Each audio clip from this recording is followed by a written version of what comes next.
on average, we have about 70,000 thoughts, a huge number. But if you're anxious or if you're stressed or you're depressed, your increased number goes to about 120,000 thoughts per day. And so GABA is able to regulate that. GABA is the regulator of all those other fancy neurotransmitters and neurons that make those neurotransmitters that we know, like dopamine and serotonin and norepinephrine. GABA regulates all that. So if you're GABA deficient, you're going to have so much higher risk of having depression, anxiety, insomnia. So the key for how I think about this and how the companies that I work with think about this is that you have to replete the GABA system. You have to enhance GABA and do it in a comprehensive way. And that means improving your nutrients and your gut, your GI system especially is very important because the main amino acid that makes glutamate and then gets converted into GABA, only in the brain, by the way, is glutamine. And so glutamine is... This week, I interviewed Dr. Scott Sherr. Dr. Scott is a board-certified internal medicine physician certified to practice health optimization medicine, a specialist in hyperbaric oxygen therapy, and the COO of Troscriptions. We dove into the applications and benefits of Methylene Blue, along with upgrading your mitochondria, optimizing sleep with TRO ZZZ, problems with too much fasting, the importance of controlling stress, and Dr. Scott's one tip to get your body back to what it once was. Really enjoyed my interview with Dr. Scott. I know you will too. Thanks so much for listening and enjoy the show. All right. Welcome to the Get Lean, Eat Clean podcast. My name is Brian Gryn. I have Dr. Scott Sherr on. Welcome to the show. Hey, Brian. Good to be here. Good to have you. All the way from Boulder. Are you in Boulder or? Just outside of Boulder, yeah. Okay. For all intents and purposes, for those that don't live in Colorado. Yes, that's where I live. How long have you lived there? I've been here now for 4.5 hours, 4.5 years. It's like, wow, you just moved. Sounds just great. Got here, flew off the plane, fresh off the plane. I lived in Colorado and now for 4.5 years. I lived in California for about 9 years before living in this fair state. And you do a bunch of things we're going to touch on today. COO Troscriptions, if I said that right. Yeah, you did. Yeah. And I've learned about you through some other podcasts, and you also have health optimization medicine practice, and then One Base Health, which is hyperbaric therapy, right? Yep, hyperbaric and a sort of an in-home ecosystem to use your technologies. Yep. And what came first, I guess? What sort of led you down this path? I'm curious into I think that's it's helpful color for people. Just because it sounds like maybe I'm schizophrenic with my business endeavors and my clinical practice. But I mean, first and foremost, I'm a clinician. I'm an internal medicine doc. I trained in Baltimore in the early to mid 2000s, really early 2000s, I guess. And after finishing residency in Baltimore, I moved to California where I started specializing in hyperbaric oxygen therapy. The brief sort of backstory of that is that I'm the son of a chiropractor, so everything was sort of out of the box for me. And I kind of went to medical school with the idea, thinking that I would figure out a way to bridge the chasm between conventional medicine, which I didn't know anything about, but learned in medical school and residency, and the alternative training the alternative upbringing that I had overall. So hyperbaric medicine was kind of a cool bringing together of those worlds, I found, because there's a lot of really interesting research that had been done, and on the alternative side. So it was actually becoming more interesting on that side. But certainly it was a conventional therapy used for lots of different things from a wound perspective, burns and acute trauma.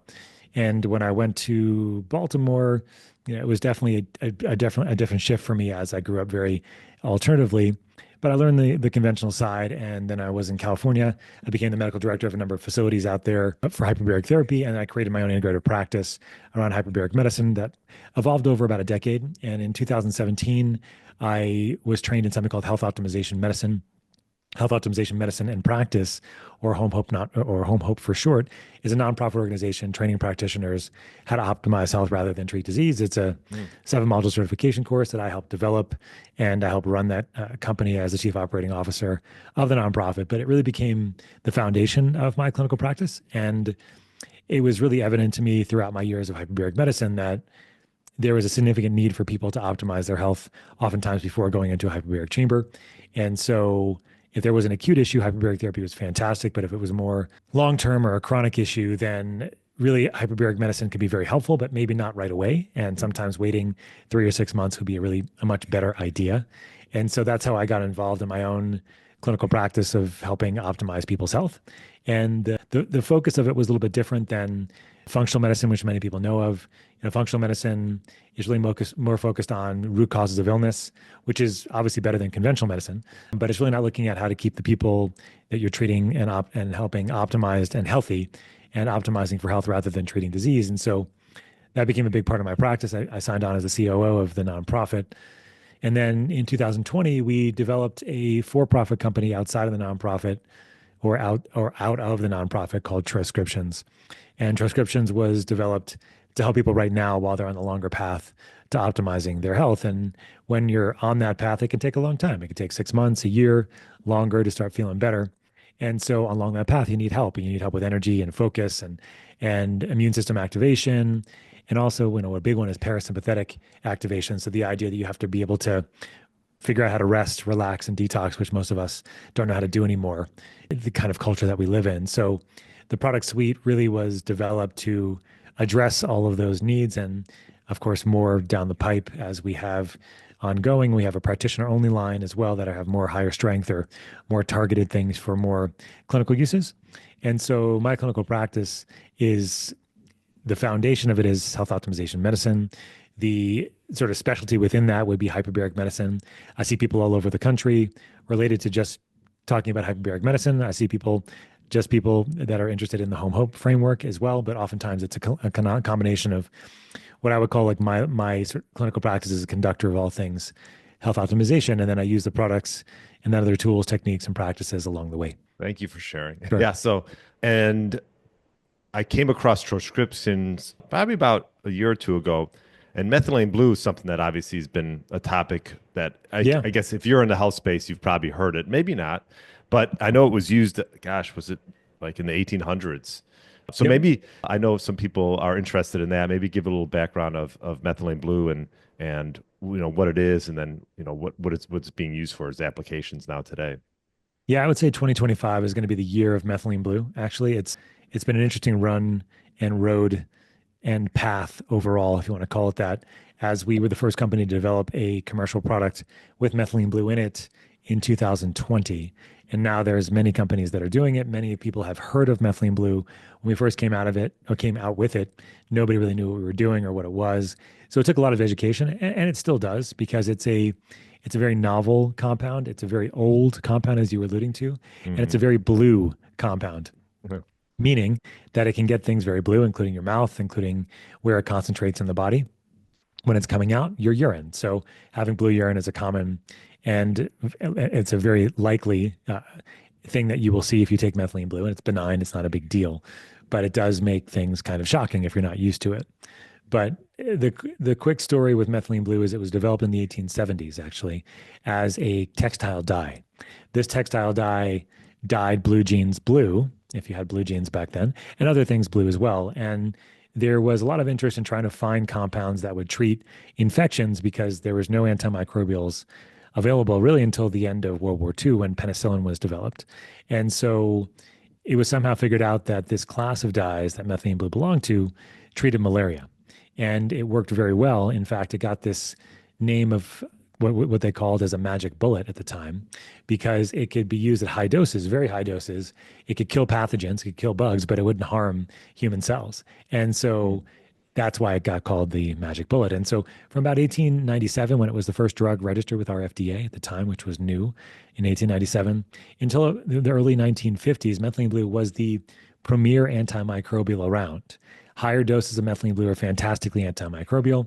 They do it in various ways, but they basically kill viruses, bacteria, fungus, and protozoa, actually, depending on the situation, especially on the bacteria side, gram-negative bugs, which are common in urinary tract infections, for example.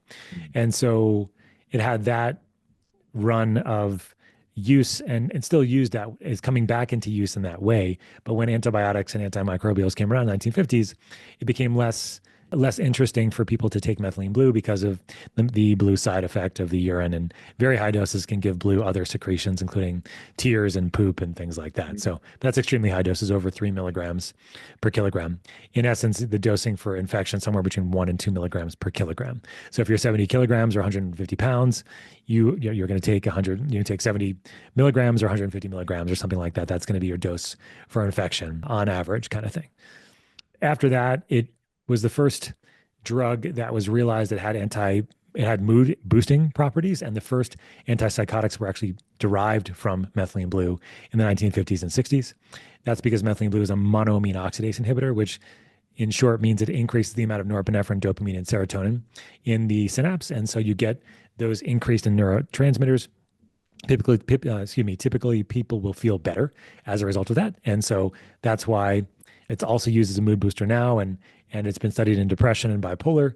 And some of my colleagues are weaning their patients off of things like SSRIs, which can help people, but we know that serotonin deficiency is not what causes depression. This has been pretty well established over the last couple of years. And so I have a couple of colleagues that have been able to wean their patients off of SSRIs and some of the newer generation SNRIs, which is norepinephrine release reuptake inhibitors.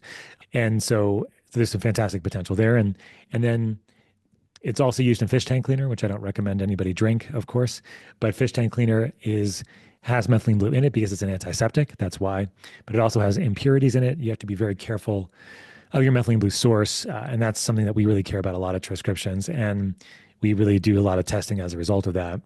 But the final thing, and the kind of the bigger bucket, which is probably the more interesting for everybody, is that methylene blue concentrates in the mitochondria, which are the part of our cell that makes energy. And as a result of that, has fantastic capacity to enhance mitochondrial function and compensate for issues with mitochondria, both on the energy production and the detoxification side of things. And we can go into any of that as you would like. Yeah, it's interesting. I listened to you speak on Simland's podcast, and I have some right here actually, if you can see, if you're watching on YouTube.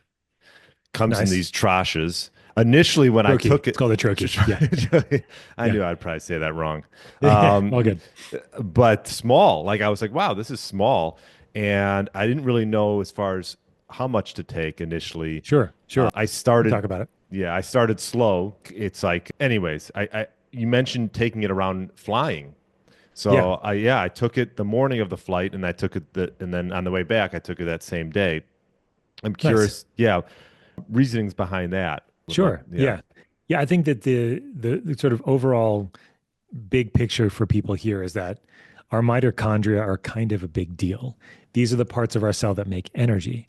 And we have a lot of mitochondria in some cells, and we have very few or no mitochondria in other cells. In fact, there's only one cell that does not have mitochondria that's human, and that's the red blood cell. The red blood cell loses its mitochondria as it matures, so it can carry more oxygen.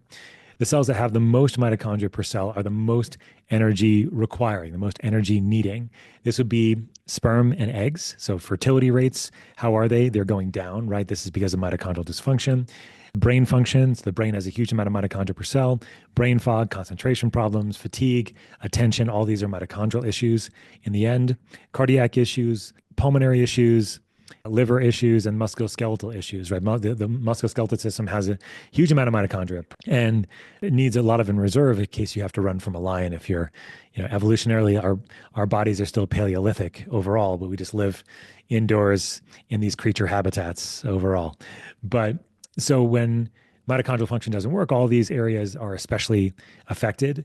And the other thing about mitochondrial function to mention is that, what was I going to say here, is that, when, you're looking to see why mitochondrial function is not working, why they're not working very well, the most common reasons are insulin resistance. So if you have diabetes or you have a high blood sugar that's not classified yet there, and that's like a majority of U.S. American adults. U.S. American adults is kind of redundant, but American adults. And then you have toxins in the environment, infections, medications. And so these are all things that are causing mitochondrial dysfunction. But you also have things that are causing mitochondrial dysfunction on a day-to-day basis. So like poor lighting or going on an airplane, for example. And so on an airplane, you're pressurized to 8,000 feet above sea level. And that's so that the airplane's lighter and so it can travel easier.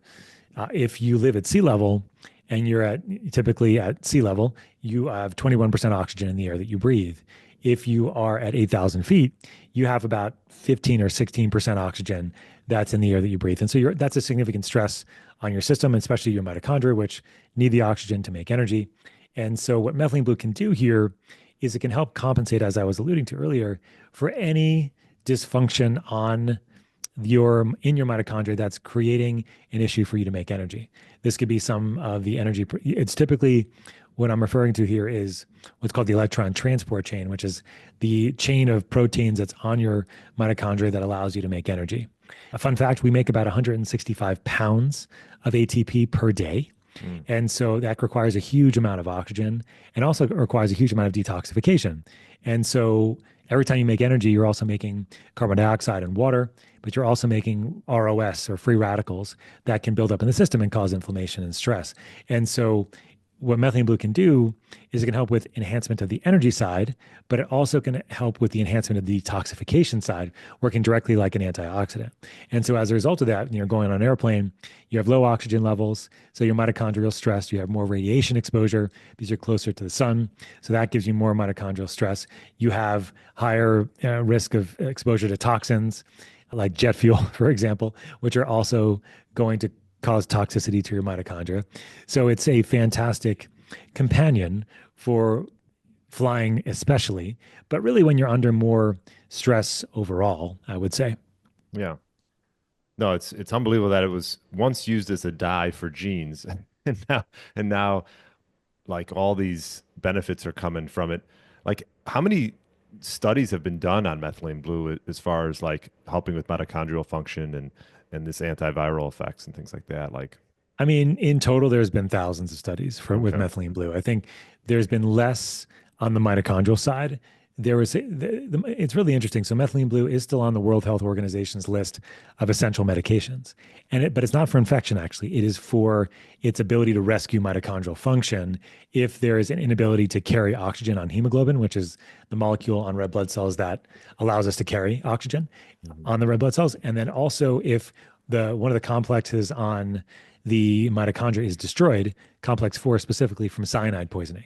So it is the antidote for cyanide poisoning, which I don't recommend anybody try anytime soon. But cyanide basically destroys part of that transport chain, one of the proteins, preventing you from making energy. And then methylene blue can rescue and temporize the situation, hopefully while you have other ways of improving your particular status after getting poisoned with cyanide. So, I mean, the challenge, Brian, is that 94% of the US population has some element of mitochondrial dysfunction. So it's a huge number of people. And so there's so many people with chronic complex medical illnesses, with chronic inflammation, autoimmunity, chronic symptoms after infection, whether it be COVID or something else, issues with brain fog and fatigue and concentration issues. And this is all lowest common denominator, or I guess that would be the best way to say it, is that it is the mitochondria that are affected. Now, it's not just that you need to improve mitochondrial function. You need to look at the inputs, like what's happening to cause this, of course.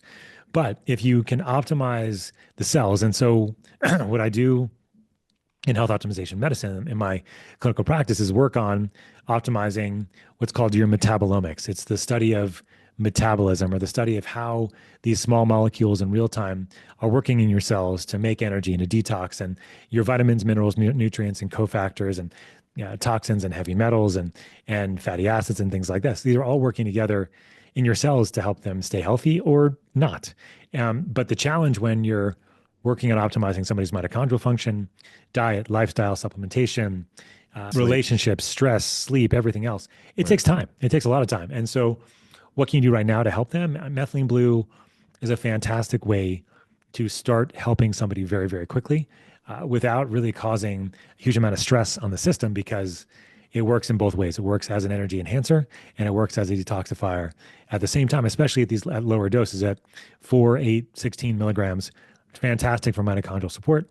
I always recommend, as you were kind of mentioning earlier, titrating and starting slowly with your dose and increasing it over time. Yeah. So one of these, let's see if we can bring it up on camera, if I can get it. One of these troches. Troches. Why do I want to say troshes? Troches is sometimes how it's said, but troches is the correct way. Yeah. So I'm not completely losing it. No. All good. Good. I've heard, it's kind of like my last name, Sherr. It's pronounced in every which way. So troche is the same way. All right. Well, hopefully I said your last name right. So. You're fine. Yeah, all good. All right. So if you're looking on YouTube, so these are small. Yeah. I was doing just like a quarter. So one of them is how many milligrams? 16 milligrams. Is that right? One full troche is 16 milligrams, and then it can be broken up into quarters. There's a nice scoring mark in the middle, a line in the middle of the troches that makes it easy for you to cut with a knife or with your hands if you're skilled like I am.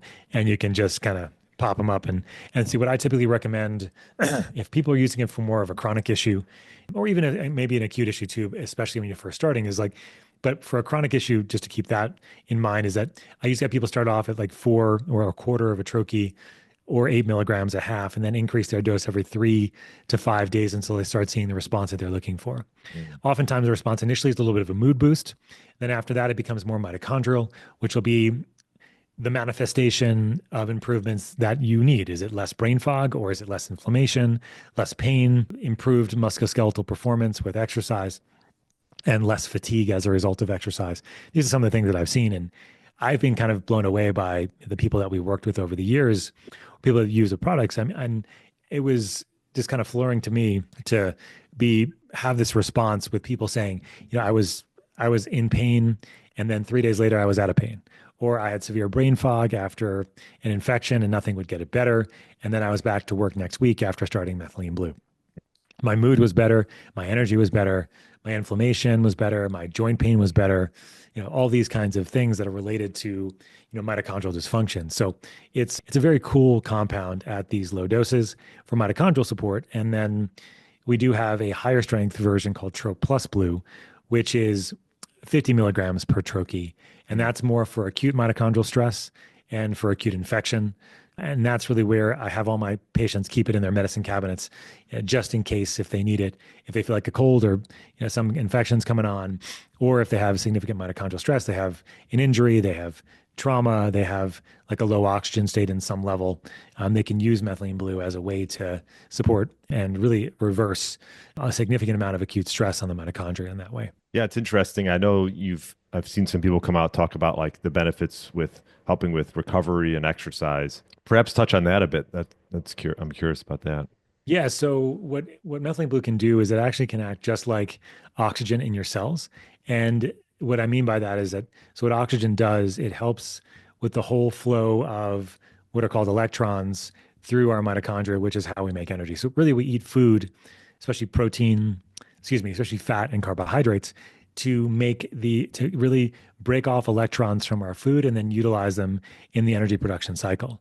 And so what Methylene Blue can do is it can act like the final electron acceptor in your mitochondria, and just like oxygen can. And as a result of that, you have the capacity to do more aerobic or oxygen requiring work for longer periods of time. And so it increases your endurance, basically. And we've seen this kind of time and time again with the athletes that have used our products. They can keep their heart rate up for faster or for longer, and they can work for longer and as a result of that. So we have a number of endurance athletes that use it. I worked with a guy here in Colorado that did the Leadville race, which is an 100-mile ultra marathon, the highest and most intense one in the world, I think, or one of them. And he shaved off 3 hours of his time using 32 milligrams of Methylene Blue every 4 hours, along with one of our other products, which is a combination of Methylene Blue with nicotine, caffeine, and CBD called Blue Cannatine. That one is our focus formula. It's like Adderall without the jitters, without come down or crash. If you're taking something like Adderall, don't stop it. Talk to your doctor about stopping any of your medications. But it does have that same feel, as at least related to me by people who've been taking Adderall for a long time. So he was taking 32 milligrams. Yep. That's a lot. Yeah. Yeah. I was going to say that's pretty high dosage every 4 hours. That's a high dose. Yeah. I wouldn't recommend that unless you're doing a 100-mile race and you need the support. Right. But in general, if people are doing more, average endurance racing or endurance training, 8 to 16 milligrams is usually a good dose overall. Right.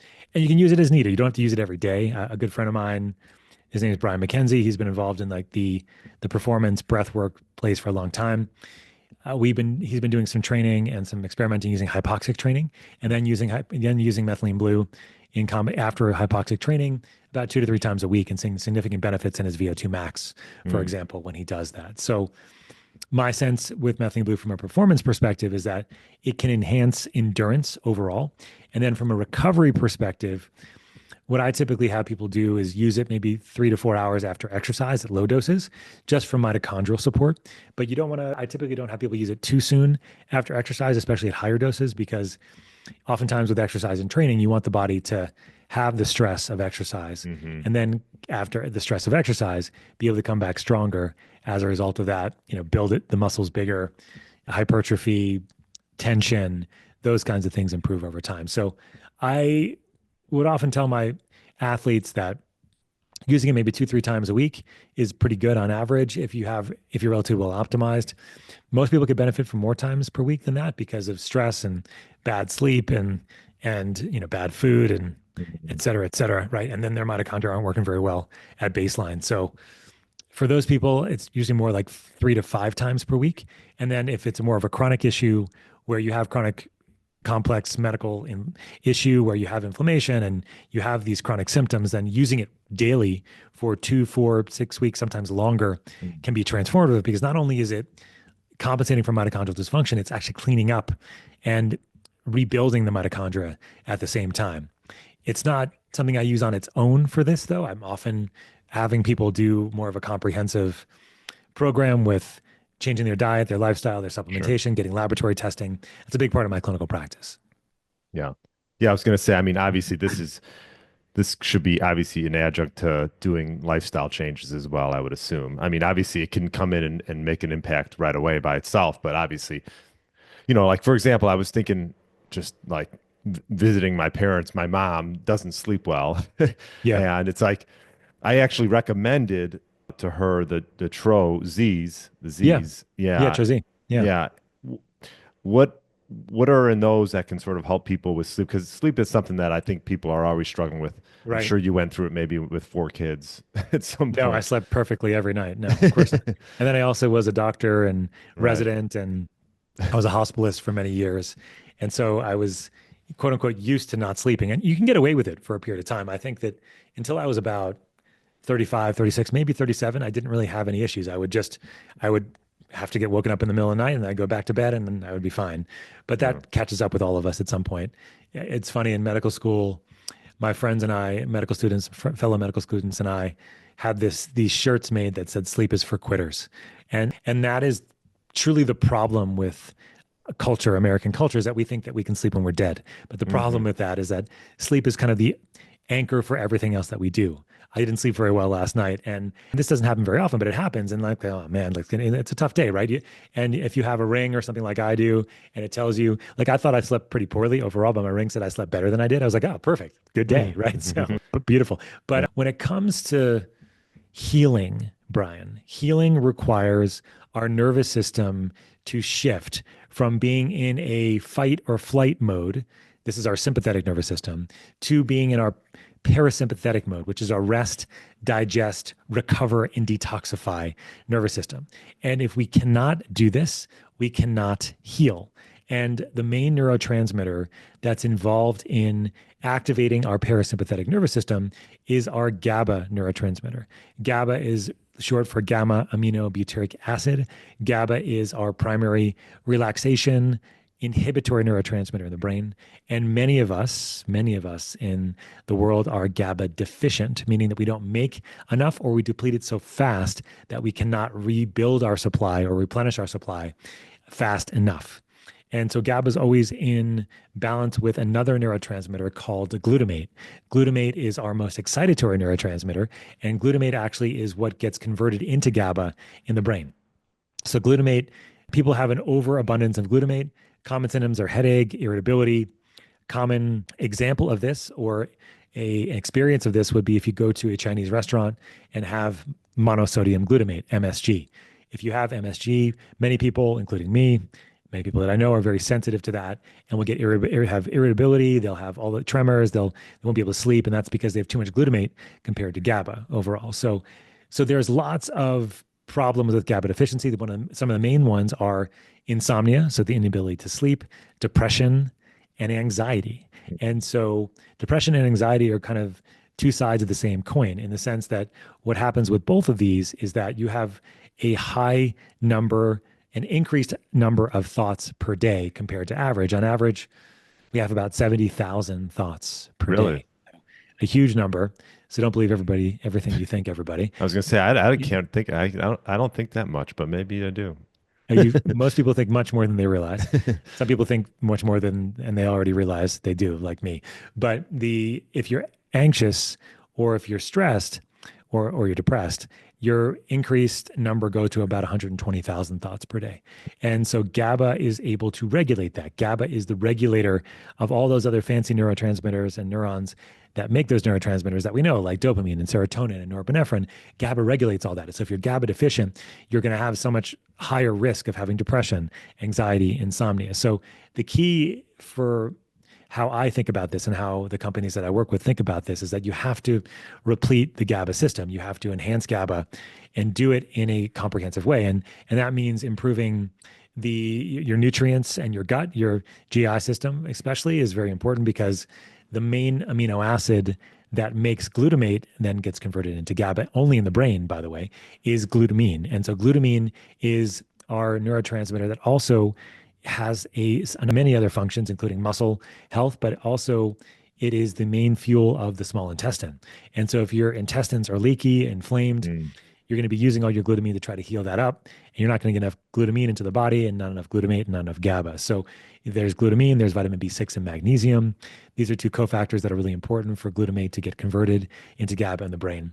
And then, of course, try not to deplete GABA so fast. And one of the main ways we do that is just being overstressed and not being able to calm down. So exercise has been shown to improve GABA levels, because it increases something called BDNF, which is something that's released in the brain when you have exercise. It increases GABA. You also have, other than the exercise, you have yoga and breath work and mindfulness that have all shown to increase your GABA levels. And so also, as you get older, if you're female, you're in sort of the perimenopausal state. Progesterone is a very important hormone that declines, and that's a very important one for GABA as well. And if you have less progesterone, as a male or a female, you're not going to sleep as well. So with sleep specifically, what we've done and the way we think about enhancing the GABA system is comprehensively with nutrient and gut optimization, diet, lifestyle. But if you're trying to work on enhancing GABA itself, you can't give GABA supplements. GABA supplements don't work. They shouldn't work because it's too big of a molecule to get across into the brain. And if they do work, it typically means you have a leaky brain or a blood-brain barrier that's not doing what it's supposed to do. And it can be diagnostic for that, actually. So what we do is we use a couple compounds that work on another site on the GABA receptor that enhance the affinity for GABA to bind to where it would bind on the receptor. And then we use something that would bind directly to where GABA would bind on the receptor. So in combination, it's called obligate pairing. That's kind of the fancy patent pending word that we use. But basically that means that we're giving something that enhances GABA to bind and also giving something that binds to where GABA would bind on the receptor. And so in this case, we have something like TRO Z, like you mentioned. So TRO Z has 8 ingredients. The one that binds directly to where GABA would bind is called Gryn, and that's from a psychedelic mushroom, actually, the Amanita muscaria mushroom. It's not psychedelic, though. Amanita is the beautiful red-capped with white dot mushroom that you find with Christmas imagery. Some people think that Christmas came from this mushroom. There's some evidence of that. There's also Alice in Wonderland and Mario Brothers and things like that. But Gryn itself is a non-psychedelic, long-acting compound that binds to where GABA binds on the receptor. Then you have Hanukkah or Honokiol, which comes from magnolia bark, and that binds to a separate site on the GABA receptor, but enhances GABA or Gryn to bind. And as a result of that, you get this really beautiful combination. TRO Z also has 5-HTP and melatonin, along with CBD and CBN, and then a couple other ingredients like adenosine and cordycepin, cordycepin comes from a mushroom that is also a pretty cool mushroom that it's called a zombie mushroom that takes over the insects' bodies, but it also has fantastic anti-inflammatory and deep sleep effects. So TRO Z is a comprehensive sleep formula. It helps people fall asleep, stay asleep, and as a result, wake up hopefully feeling rested. And Calm, which is the other GABAergic formula that we have, is more for anxiety, stress reduction. You take it during the day if you'd like. You can take a quarter, half, or full, just like with all of our products and troches. And so you can kind of titrate to what you need, but it has this thing called nicotinyl GABA, which is a vitamin B3 attached to the GABA itself. B3 does have a transporter that gets across the blood-brain barrier. So as a result of that, B3 kind of goes across and takes GABA with it. And so B3 is mildly activating, and it's what causes niacin, niacinamide, and NAD. And so you get a mild activation along with the GABA itself in the brain, which is obviously calming. So you feel relaxed, but you don't feel tired, which is kind of a nice combination. It also has CBD and CBG in there as well. So GABA system is really big. If you want to heal, if you want to recover and detox, most of us don't know how to turn on that off switch, and GABA is your key. Oh, sounds, yeah, thanks for that explanation. Yeah, I Sure. noticed you can sort of use those in, the calm one maybe during the day and the Z obviously at night. And as far as dosing, like you said, you can sort of start slow and titrate up if you need be, right? With that. Yeah, yeah, exactly. Yeah. And I use troch sometimes before bed for certain people if they have a hard time falling asleep, but once they get to bed, they're fine. Trocon can be great for that because it just helps quiet the mind overall with that. And so I often take Trocom as a wind down thing before bed. I often recommend that for my patients as well. Instead of grabbing that glass or three of wine, you can have a Trocom and relax and calm down. And, instead of having your sleep just trashed because of alcohol. And one thing I should mention about alcohol, actually, real quick, is that Yeah. alcohol and benzodiazepine. So, as your Xanax, your Valiums, your other benzos, there's many, which I can't remember any for right now. Mm-mm. Xanax, Valium, what else? So many. Anyway, it doesn't matter. And of course, alcohol. So they're also binding to the GABA receptor. But the thing about the binding of these particular products and drugs to the receptor is they bind very tightly to the receptor of the GABA receptor, and they increase the affinity for GABA to bind, and then they deplete GABA very, very quickly. And that's what increases the risk of withdrawal, tolerance, dependence, and if you stop them too quickly, death. So this is why alcohol, if you drink it before bed, oftentimes you wake up 2 or 3 hours later and you're wide awake and you have a massive headache, like I do typically, although I haven't drank in a long time because when you have 4 kids, there's no real time to drink and wake up at 2 o'clock in the morning and feel terrible. And so I don't do that anymore. But so it is important to realize that those affect the GABA system too. Also, THC affects the GABA system, but it actually inhibits the GABA system. So this is oftentimes why people that have THC will get anxiety, is because they're blocking their GABA receptor. Obviously, if you drink a lot of coffee or caffeine is also going to decrease the sensitivity to the GABA receptor. So you're going to have more irritability and decreased sleep capacity as a result of having more caffeine around and less GABA sensitivity overall. Opioids as well will do this. They actually decrease the sensitivity of the GABA receptor. So often people that are on narcotics will have more anxiety and stress over time because of the drugs themselves.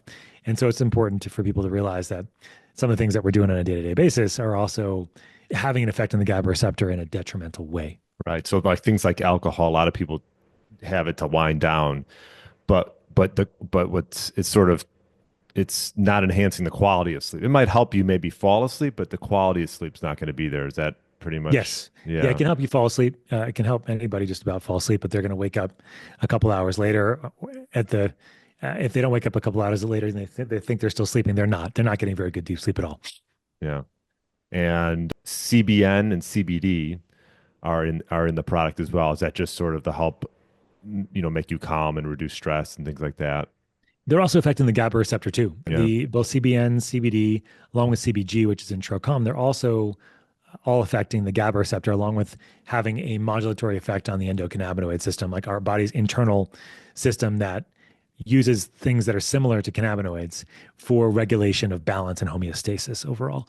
Something like anandamide is a common internal neurotransmitter that works on the endocannabinoid system. Hmm. Okay.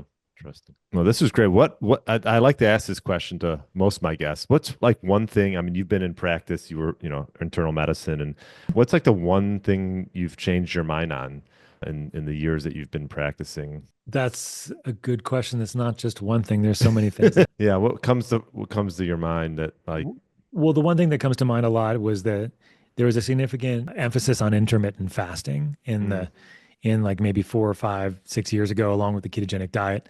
And I found that people who fasted too much lost too much weight and didn't have enough lean body mass. And so people can fast and that's okay, but I think you don't want to overfast and then be underweight mhm, or have low bone strength as a result of that. mm, So a big one for me is that I don't like people to fast too much. I think you can fast periodically, but not fasting every day. I don't think a 16/8 every day is really the right thing for everybody overall. I think actually having a better breakfast and then having maybe less in the middle of the day and having a somewhat larger dinner with maybe more of your carbohydrates at that time or maybe carbohydrates after you exercise, depending on when you exercise, is a better strategy overall than just skipping breakfast. I don't think that's the greatest idea for at least a lot of people that I work with overall. It can work for some, but yeah, I was just gonna say it's interesting that you bring that up because that's like one of the things I've changed my mind on. I used to actually be big into fasting. I came out with a journal, and I've worked with clients as well. And I think there's a time and place, but like you said, especially obviously aging, middle-aged individuals that are looking to maintain muscle yeah, and bone strength. It's like, well, we gotta, you don't want to be in this catabolic state for too long. And especially if right. you're trying to, build muscle and do resistance training, it's like, okay, I found for myself that I wasn't eating enough, even with 2 meals. Yeah, it's hard for me to get enough food in. Usually me Yeah. too. And it's one of those things too where I don't like to personally eat a lot during the day because it can make me more tired. And so it's like I'd rather eat in the morning and then eat at night and then have less during the day. But it's still hard enough to keep my calories up over. And so I know that's not a problem for a lot of people. So and I understand that. But I think that it's a very individual process overall.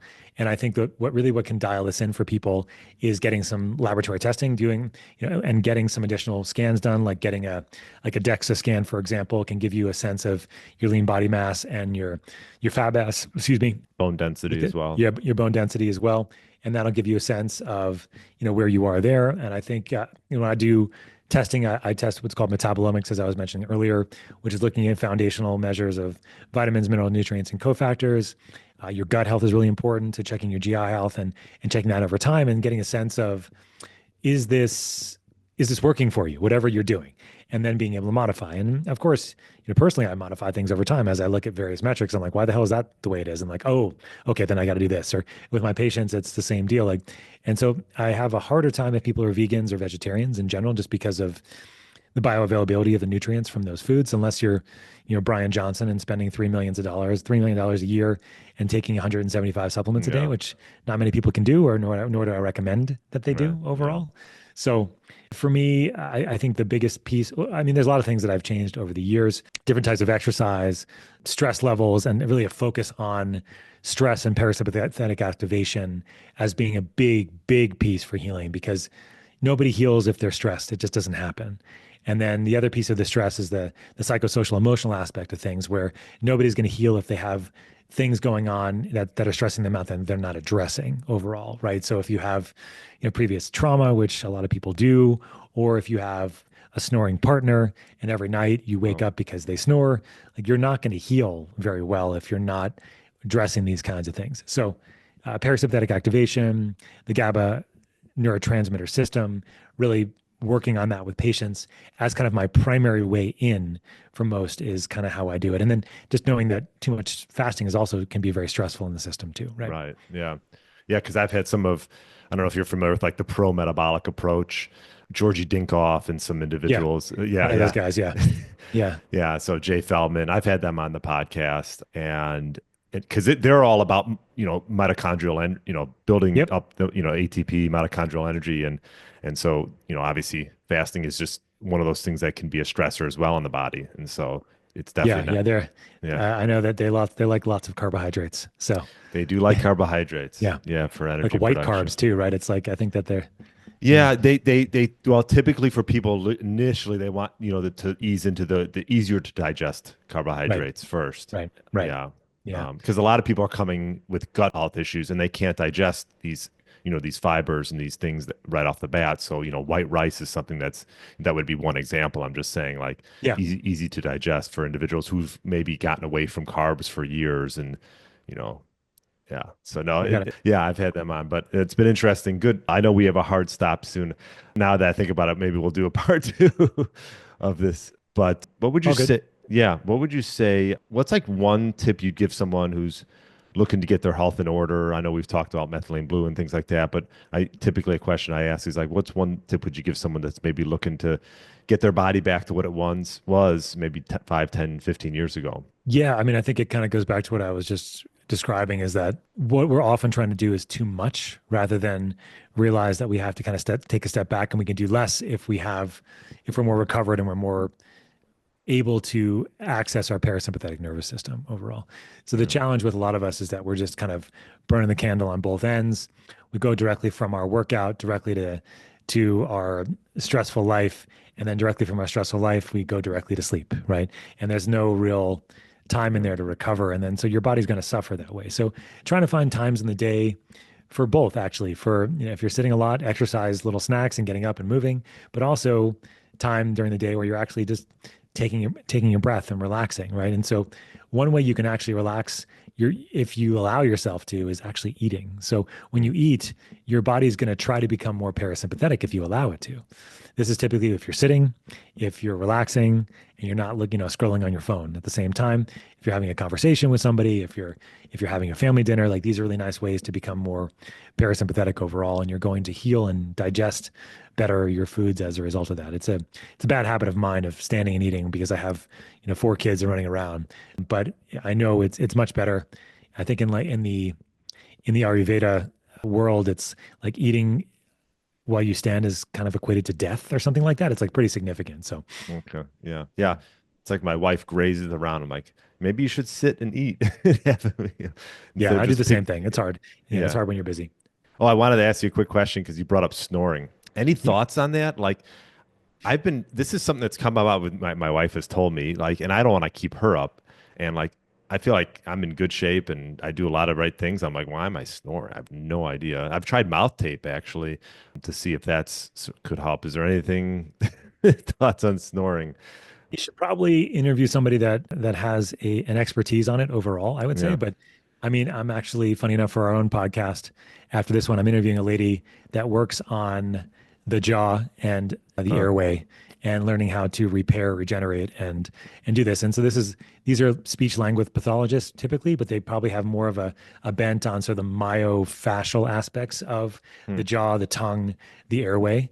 So my sense of it is that it's the nose oftentimes. If the nose has been broken, if there's not good airway, excuse me, if not good air through the nose, and also just the palate, the airway, and the tongue placement. So it's one of the things where I usually recommend if people are snoring or having issues, it could be related to, I mean, like in Colorado here, like a humidity is a big issue, right? Because it's so dry that it can be an issue for people that they have a hard time sleeping at night because their nose gets so dry, that kind of thing.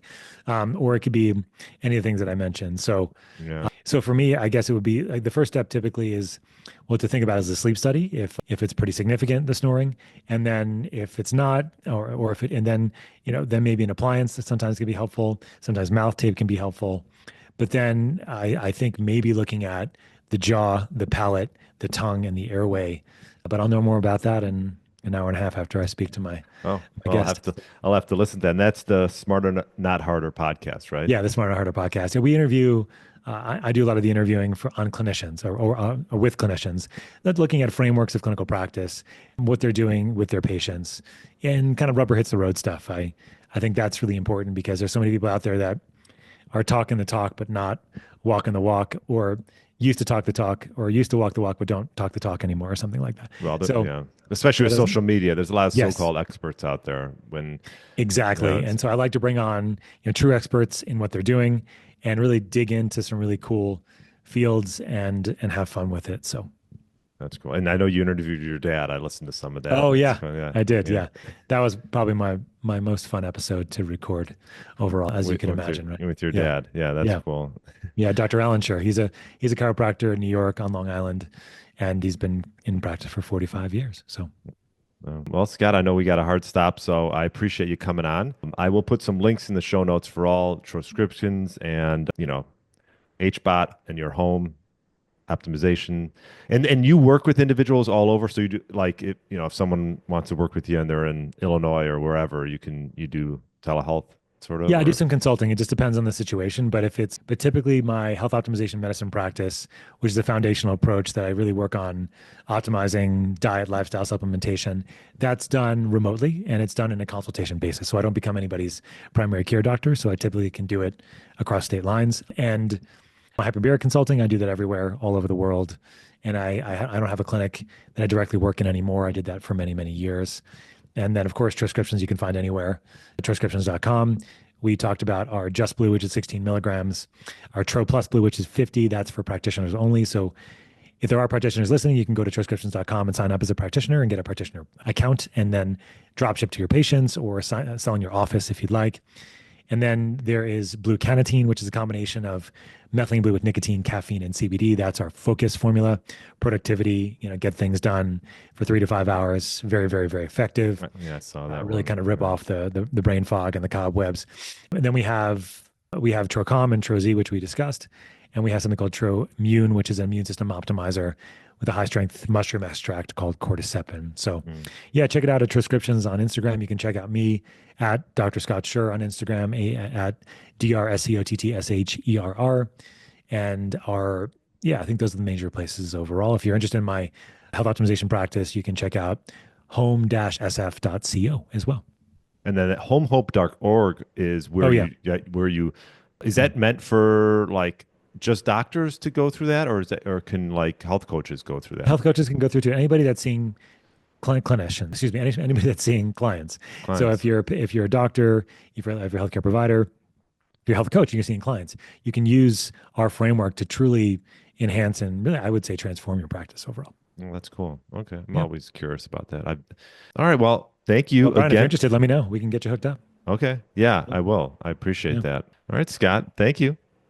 Enjoy the rest of your day, man. Thanks. Yeah, appreciate it. Thanks for listening to the Get Lean, Eat Clean podcast.